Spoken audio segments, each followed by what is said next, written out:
Hi everyone, Dan Gunner from Insane Forensics. Welcome back to Tech Talk Tuesday, where every week we try to give something to help your threat hunting and security program. And today what we're going to dive into, continuing our topic of Windows logs and advanced Windows auditing, we're going to hop into how you can use the advanced network auditing events in your threat hunting or incident response efforts. So let's hop right in. So first of all, in this discussion, it's important to talk about what the Windows filtering platform is and what it isn't. And so upfront, Windows will tell you this is a development platform, not a firewall. It's good to know that, but it's also good to know that as security professionals, there are a lot of events that we can pull out of this ecosystem and out of this architecture that's already built into Windows.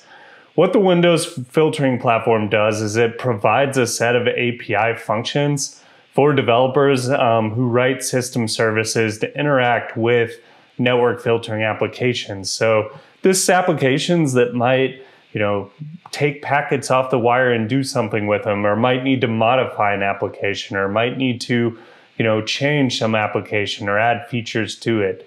The Windows filtering platform allows developers the ability to go in and put in shims, put in different layers of application code in there to modify packets.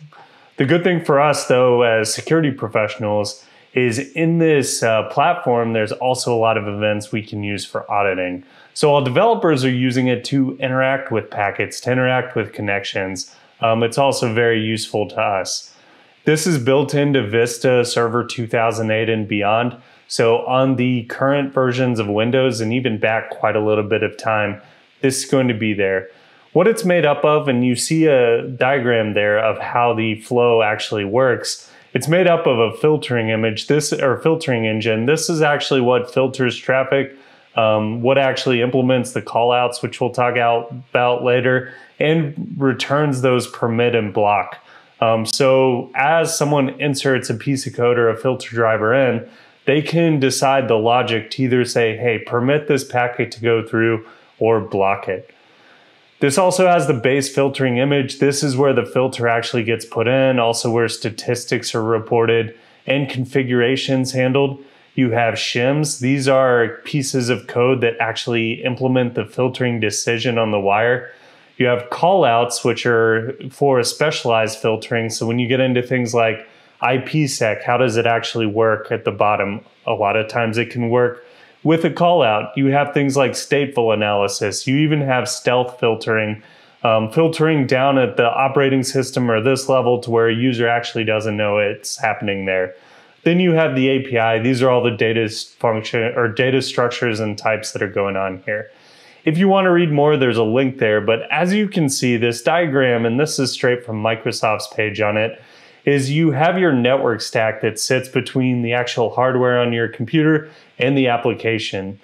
What this implements is you have that filtering engine we called about that's looking at data on that network stack at different layers, at different packet levels. It might be at the MAC level, it might be higher up, and there's callouts. So there's those specialized pieces of code that can interact with packets as they go through. As you can see, this is a stop between a packet or coming into your hardware and getting to the application. This is a very handy choke point or point that we can look at for packets coming into our Windows operating system to see behaviors that are suspicious. And particularly today, we're going to use those events to talk about how we can use them as security professionals. So hopping into the events, so the event logs related to filtering here. So you have your 5031 for application was blocked from accepting incoming connections. So again, this driver and the filtering framework is aware of where that packet's going. And so the filtering framework might decide, hey, I'm not going to actually let this packet go to this application, right? You can have filtering at the application layer, and 5031 is going to fire if basically they decide not to send that packet or that connection to the application. You have 5150 for a packet being blocked. Now this is done at the MAC layer, at the level 2 layer. We'll talk about the difference between a packet being blocked and a connection being blocked when we hit that slide, but there's another event for that.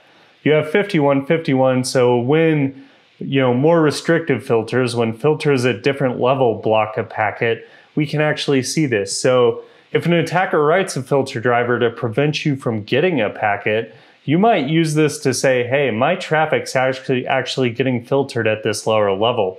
If you're doing this for diagnostic purposes, right, you might say, hey, this application's actually preventing this other application from getting a packet. You have 5154. So 5154 and 5155, these are the success and failure conditions on applications being allowed to listen to a given connection. You have 56 and 57 when a connection was permitted and blocked. And then also we can go down to when a port was actually bound. If it was bound successfully, you'd have a 5158 and a 5159 if it was denied. So what you can see here, this was kind of a quick view of the event logs. We're going to talk about them in more detail on future slides. But again, depending on where you are in that packet actually coming in or that connection coming in, you have a lot of options to look for different behaviors in the different life cycle of that packet or of that connection. So again, these are audit logs you have to turn on. These aren't enabled by default, and that's important because particularly if some of these were on by default, they'd be really loud, right? These are the ones you need to tune with some context of your environment in a lot of cases. Again, you can set these through local security policy. You can also set them on your domain and your group policy. And again, right, if you do the domain, you can set this policy down to a specific group of hosts, down to specific users. There's a lot of flexibility. So definitely something, if you're wondering or if you pull up your event logs and you're like, hey, I don't have these events, it's probably because they're not enabled. As you can see, when you actually go into local security policy, it's under that advanced audit policy configuration.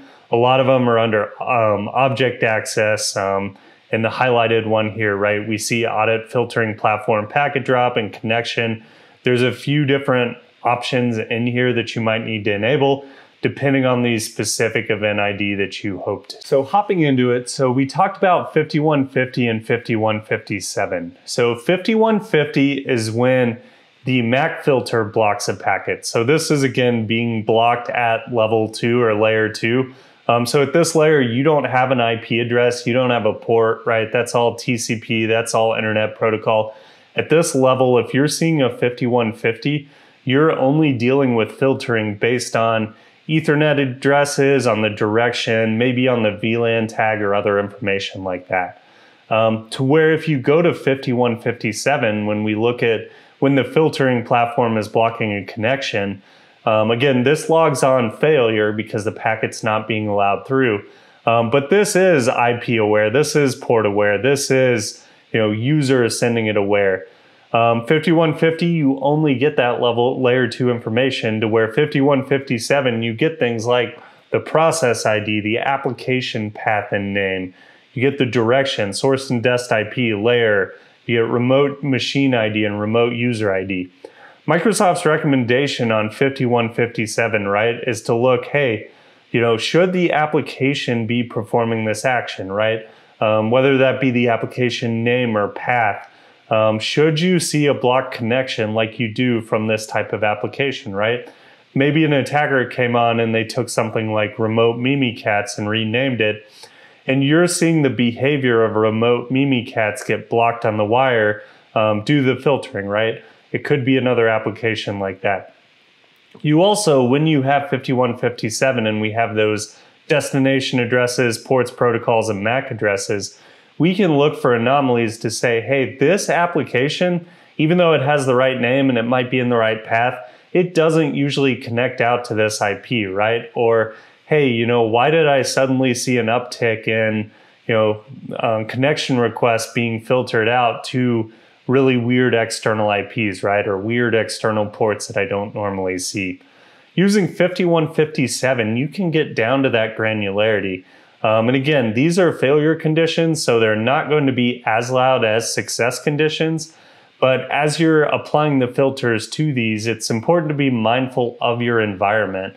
And when you're mindful of your environment, you actually might be able to turn on the granularity of some filtering while taking out those false positives in there. 5156, so this is when a connection is permitted. We talked about, I think, 5157 last time. Again, you get the same information: process ID, application path, the IP and source ports and protocols and everything in there.